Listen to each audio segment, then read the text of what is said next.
All right, this video is part 3 of our AP Calculus Readiness Review assessment. So first question here, continuing to talk about end behavior. And it doesn't, in this case, use the word end behavior, but we know that a horizontal asymptote is just one possible type of end behavior. And what a horizontal asymptote means is just, well, the end behavior is a horizontal line at some given value. Take that one step further, and that means, okay, if we're talking end behavior, we're talking about the inputs of this getting large. And what we want to happen is the outputs to just be close to 2, really close to 2. And as our inputs get larger, these should continue to get closer and closer to the number 2. So how does that happen? Well, we already talked about how when we're talking about huge numbers for our inputs, it's only this first term that matters, because if you take 1,000,000 and you square it, that is 1,000,000 times 1,000,000. And subtracting 24 million away doesn't matter. Adding 32 certainly does not matter, because this is literally this is 4 times 1,000,000 times 1,000,000. This is 24 times 1,000,000. So this is so much bigger than that it doesn't actually matter. So what does this denominator have to be so that when I divide, I get 2? Well, if we take that first part literally and we say, okay, let's just imagine that this wasn't even here. Let's get rid of that. Well, what does the denominator have to be so that when you simplify, you get 2? Well, it needs to be 2x squared. 4x squared divided by 2x squared is 2. So that is my answer. And again, the whole idea is that when x is large, I can cross out those other terms that are not the biggest term. And I'm just thinking about what happens to the output when the input gets huge. Next one, we have another rational function here. But now we're not just talking about the end behavior, we're talking about a couple points in the middle. So when x is equal to -1, what happens? Well, if you just plug in -1, hopefully pretty quickly you can see that that's going to make the denominator 0, which makes the whole function undefined. But usually, once we're past Math 3, especially Math 4 and into calculus, just saying undefined is not usually where we want to leave this. We want to say, well, what happens? What type of undefined are you telling me about here? And so I need to know what happens in the numerator. And if you plug in -1 in the numerator, you're going to get 0 also. And you can just plug it in as it is and see that. And so then when you have 0 over 0, there's a lot of different things that can happen. But we know that it's not going to be, in this case, a vertical asymptote. We also know that it's certainly not defined. So let's back up a little bit. Maybe I didn't explain that as well as I should have. Once we plugged in -1 to the denominator and saw that it was 0 in the denominator and undefined, we know that we can get rid of this one has a y-coordinate of 0 because it doesn't have a y-coordinate. It's undefined. Has a y-coordinate of -6? No, it's undefined. So we could be a whole or a vertical asymptote. And the difference is the numerator also 0? Because if the numerator is not also 0, that's when you have some number like 5 divided by a really small number, and that's when you get your vertical asymptote, and I think we'll see that in just a moment. So what we have here when it's 0 over 0 is we have a whole. Now how do we know whether the whole has a y-coordinate of 0 or a y-coordinate of -6? Well, we factor and we simplify. This can be rewritten as x minus 5 over times x plus 1 over x plus 1. The x plus 1's cancel out. That's why it's 0 over 0.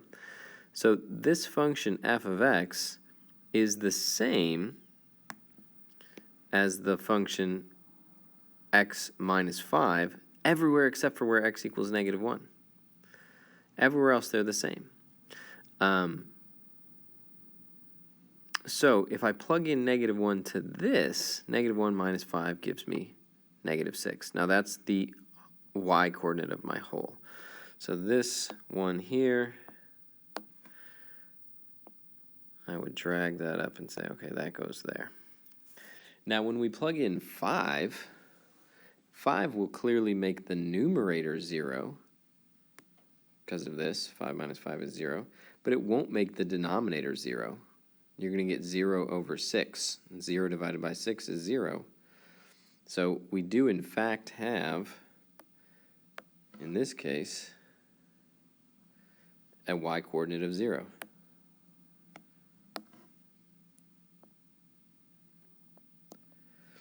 Now, as we go towards positive or negative infinity, we can see that the numerator has a higher degree than the denominator.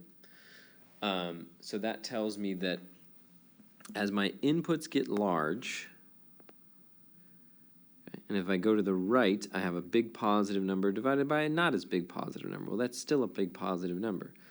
Go to the left, big positive divided by big negative. Well, now that's a big negative number. But this is actually special because this degree is only 1 higher than that one. So that means we actually get an oblique asymptote.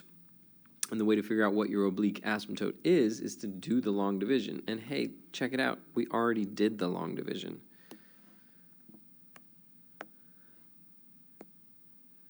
This is the answer.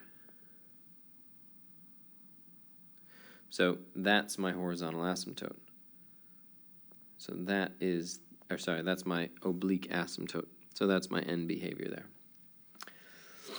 Okay, next one, number 11. It's the same question but flipped. Same question but flipped. Take the numerator and denominator and flip them around. So once again, when I plug in -1, I'm going to get 0 in both the numerator and the denominator, which tells me again that it's a whole. But now what's left over, because I flipped it, I'm going to say that this turns into 1 over x minus 5. So now I plug in the -1 and I get -1/6. And it's a whole, because if you actually plug in -1 before you cancel, you'll get undefined. But once you cancel, you're left with this function for the whole. And again, what's important to remember is that this expression here is not equal to this original function f. But they are equal everywhere except at x equals -1. If this is your function, this does not have a whole at -1, because you can plug -1 into that. But this one does. Everywhere else, these two things are the same. But we can't say they're equal because they're not always the same. And that's what equal means, always the same. Plug in 5. And you're going to get that the denominator is 0, but not the numerator. You can see it here.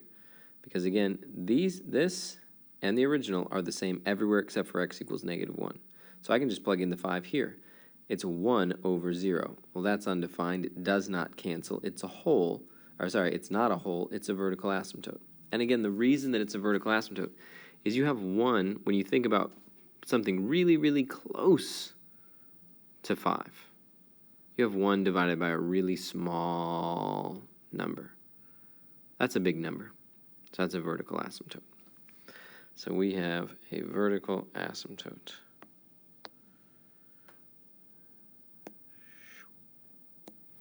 And now what's my end behavior?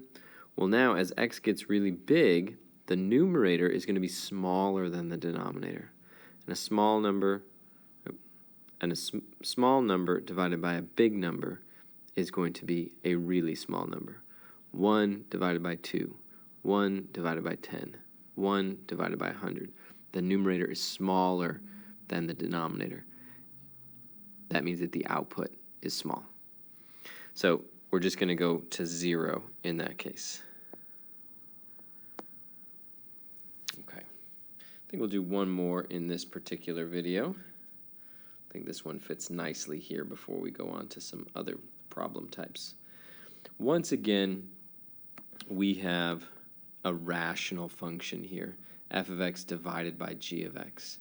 And we want to know what happens at a couple different places. And so when I look at x equals -3, 1, 2, 3, both f of x and g of x are 0. So we have 0 over 0. That means those things would cancel. That means we have a hole there. So my answer here, I can't see my drop down here. This is a static PDF of the assessment, but it's a hole because both numerator and denominator are 0. When x equals 0, f of x, which is the solid one, is the numerator. So the numerator is 0, but the denominator is not. So we have 0 divided by 4.5. Well, 0 divided by any whole number, 0 divided by anything but 0 is 0.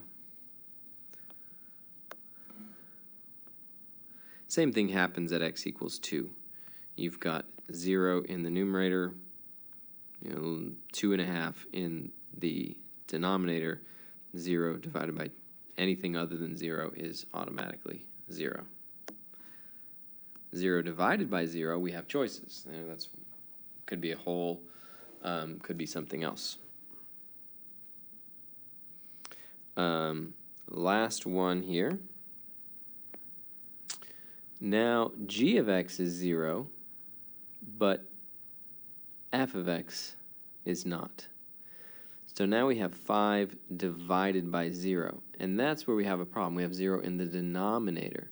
If 0 is in the denominator, that's the problem. That's the problem I was referring to a second ago. I said, well, if it's 0 over 0, 0 divided by anything but 0. I'm just saying, if 0 is in the denominator, you have a problem. If 0 is in the numerator and not the denominator, it's all good. 0 divided by anything but 0 is 0. Once that 0 is in the denominator, though, we have an issue. And so is it a vertical asymptote or is it a hole? Well, because it's in the denominator but not the numerator, it's a vertical asymptote. Think about it this way. You've got 5 in the numerator divided by something really, really, really small. 0 is a very small number. That's going to be a huge number. And you can see it on the graph. If I were to consider